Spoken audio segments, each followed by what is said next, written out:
Good evening, and I'm going to start thanking all the organizations that have made this event possible. And thank you for coming here tonight instead of going out to celebrate St. Valentine, something which didn't exist in my days, but it's been a development of later time.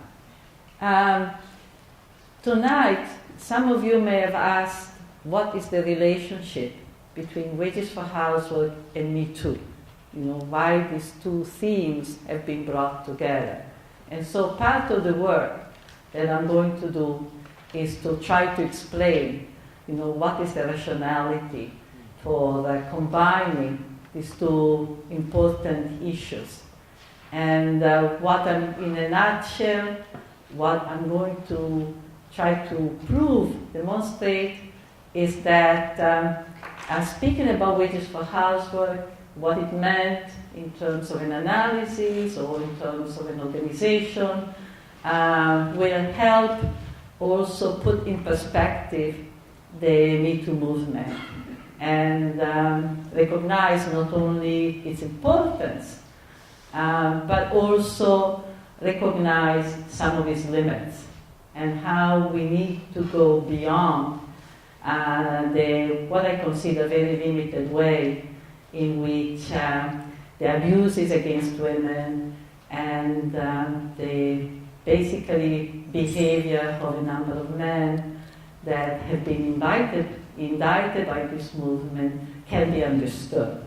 And briefly put, I will try to show that in fact the way in the media the Me Too has been analyzed has in a way distorted the roots, the cause of the abuses themselves. That what is not being recognized is the systemic nature of sexual abuse in this country and in this world, and particularly in this capitalist society. And the fact, in other words, simply put, that women are being set up to be sexually abused. And I'll try to demonstrate that by speaking of an analysis and a campaign in which I've been involved in the 1970s. And in fact, this allows me also to publicize a book that I recently co-edited on the work that we did in the process of this campaign. And this is a book that I hope you will buy, because it's a book that I think is very interesting and narrates a very important part of the feminist movement of the 70s. And here is the book, which is called Wages for Housework, the New York Wages for Housework Committee, which is the organization I was involved in. Even though the campaign was an international campaign, there were groups in every part of this country, as well in different parts of the world. And the book collects the history, the theory, the documents that we produced. So what is wages for housework, and how does it relate to the question of sexual abuse, and specifically to the question raised by the Me Too movement? Wages for housework was a particular perspective that a group of women in the early 1970s, at the times when the feminist movement was beginning to debate, the politics, its politics, and beginning to try to define a strategy. After the first phase of revolt, of mass presence in the street, a moment in which it became important to understand what are the roots of gender oppression, gender discrimination, of the particular form of exploitation and oppression the women encounter in this society. I think most of us recognize that we were not unique, far from it, as subjects of exploitation, but in a way there were some very specific forms of exploitation that only women were subjected to. And so in this debate, a process began of trying to analyze, what are the conditions that are the causes of what we now call gender-based discrimination. At the time, people didn't speak of gender. We spoke about sexual oppression, sexual exploitation. And there were different theories in the field, and I'm sure you are familiar with. You had the liberal women who basically said, there's nothing wrong with the system, but the problem is the women are not profiting sufficiently of the benefits that this system provides. In other words, nothing wrong with making cakes, but if you sell them on the market, this is a very vulgar way of putting the position of liberal feminists. In other words, once we have equal rights with men, then basically the situation of women will be drastically, qualitatively improved.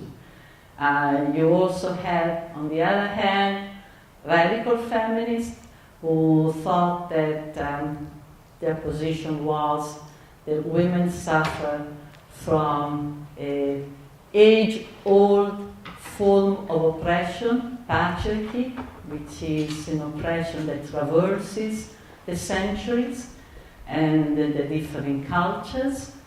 And in that sense, the radical feminists were struggling in terms of their strategy, of their vision for the future. They were struggling to create women's spaces and a more female-oriented culture, with the understanding that patriarchal oppression was something deeply rooted, not necessarily related to class relations, not necessarily related to economic system, to economic oppression.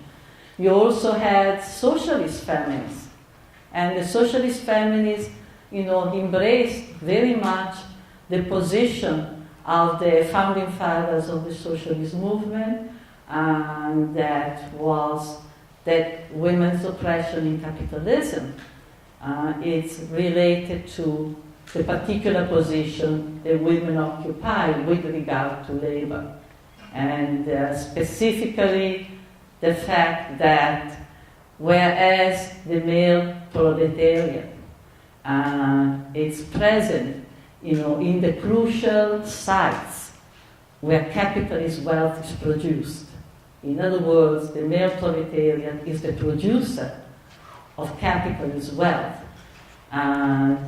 Women are excluded from the production of the social wealth. They do not contribute to the production of capitalist profit, and because of that, they don't have the power really to destroy capitalism. Because if you're not really crucial to the production of capitalist accumulation, the capitalist accumulation of wealth, then you don't have the power also to undermine it. So we took a very different position.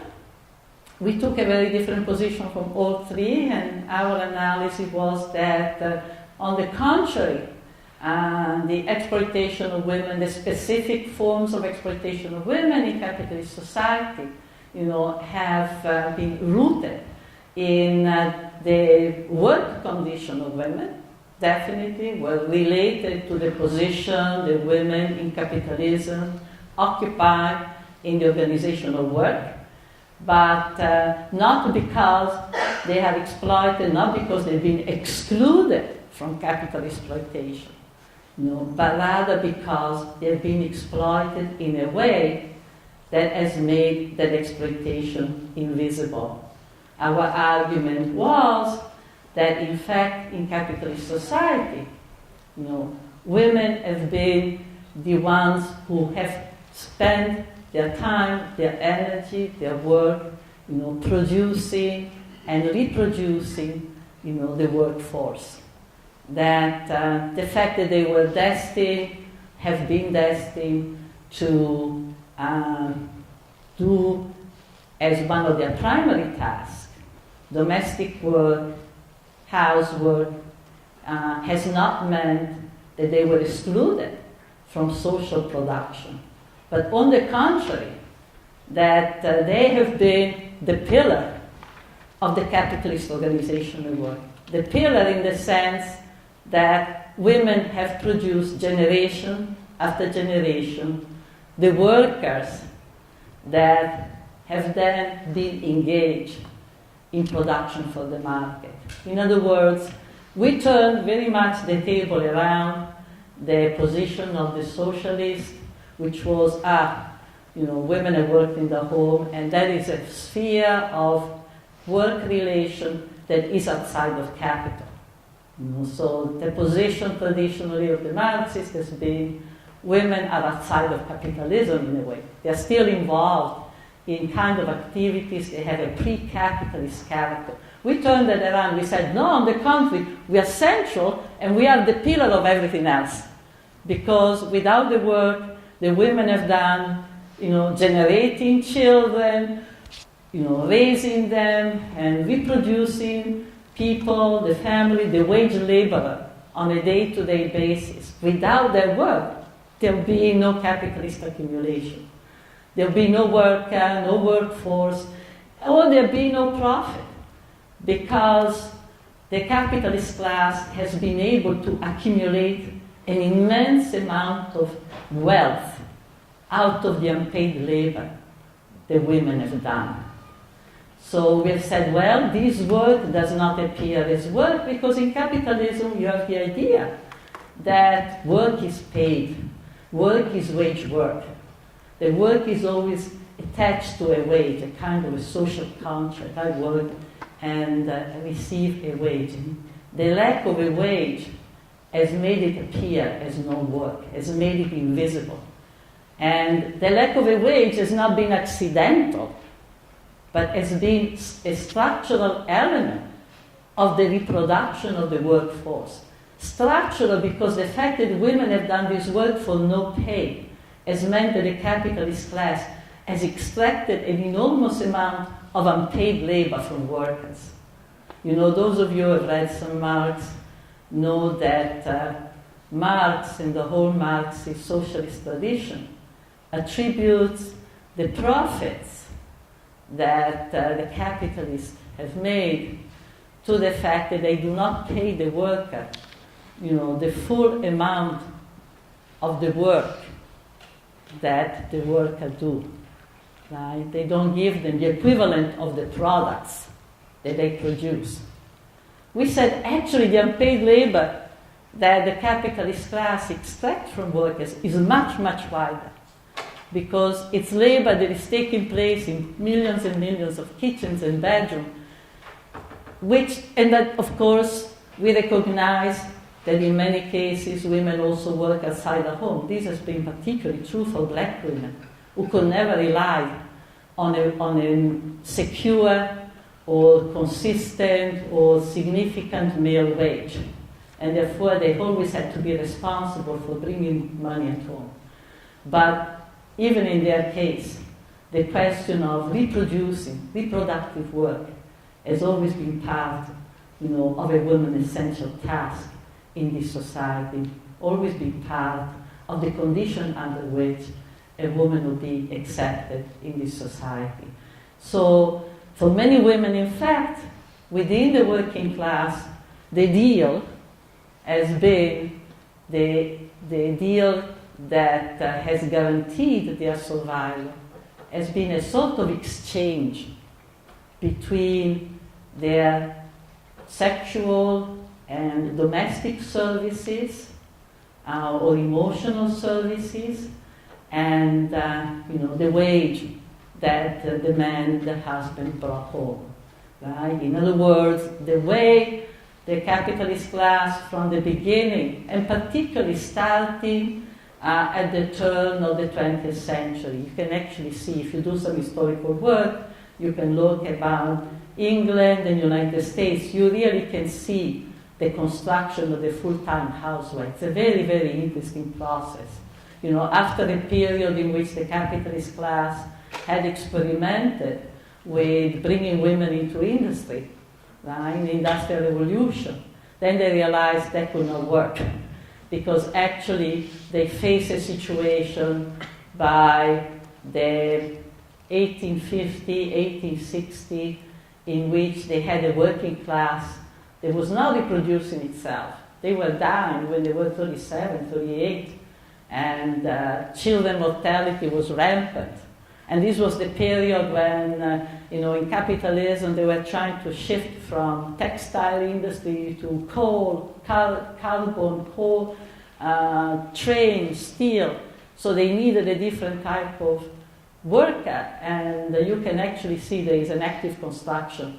Now there is a rebuilding of a particular type of family centered on the work of the woman, on the full-time housewife, and reproducing, the worker in all their needs. So, in fact, what we have had has been a designation of women in capitalism down to, well, I would say almost to the present, but certainly to the 60s, a designation of women as reproducers of the working class. But certainly that's not the word, the terminology that has been used, but certainly as servants of men, right? Servants of the wage male work.